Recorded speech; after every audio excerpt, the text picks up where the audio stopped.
বন্যায় যাদের ঘরবাড়ি পুরোপুরিভাবে ভেসে গেছিল এবং ক্ষতিগ্রস্ত হয়েছিল তাদের হাতে চেক তুলে দেওয়া হলো। সোমবার বিকেলে জলপাইগুড়ি জেলা পরিষদ হল থেকে এই চেক বিতরণ করা হয়।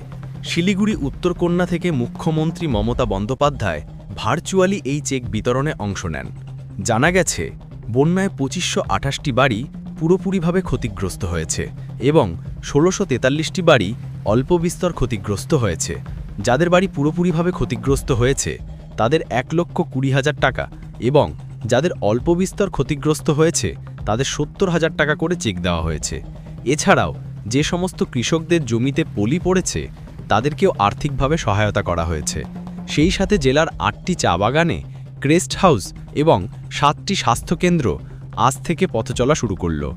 এই উপলক্ষে এদিন জলপাইগুড়ি জেলা পরিষদ হলে উপস্থিত ছিলেন জেলাশাসক শ্যামা পারভিন, জেলা পুলিশ সুপার খান্ডবাহালে উমেশ গণপত, জেলা পরিষদের সভাধিপতি উত্তরা বর্মন, শিলিগুড়ি জলপাইগুড়ি উন্নয়ন পর্ষদের চেয়ারম্যান দিলীপ দুগার, রাজগঞ্জের বিধায়ক খগেশ্বর রায়, ধূপগুড়ির বিধায়ক অধ্যাপক নির্মল চন্দ্র রায় সহ জনপ্রতিনিধি ও জেলা ও ব্লকের প্রশাসনিক আধিকারিকরা।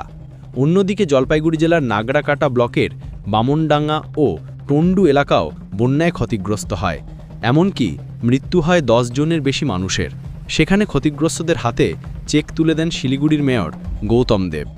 উল্লেখ্য, গত ৪ অক্টোবর দিনরাত পাহাড় সমতলে বৃষ্টি হয়, যে কারণে জলপাইগুড়ি জেলার একাধিক এলাকা ক্ষতিগ্রস্ত হয়। এরপর সরজমিনে পরিস্থিতি খতিয়ে দেখতে দুবার ক্ষতিগ্রস্ত এলাকা পরিদর্শন করেন মুখ্যমন্ত্রী মমতা বন্দ্যোপাধ্যায়। গ্রামীণ আবাসন নির্মাণে আমরা বাংলাদেশের মধ্যে ১ নম্বর ছিল, গ্রামীণ রাস্তাতেও ১ নম্বর ছিল। আমরা আগে ৪৫,৭০,০০০ গ্রামীণ আবাসন তৈরি করেছিলাম, ৪০০ কোটি টাকা দিয়েছি এবং আগামী ডিসেম্বরে দেওয়া হবে। তাহলে কত হলো? ২৮ লক্ষ। আগে যেটা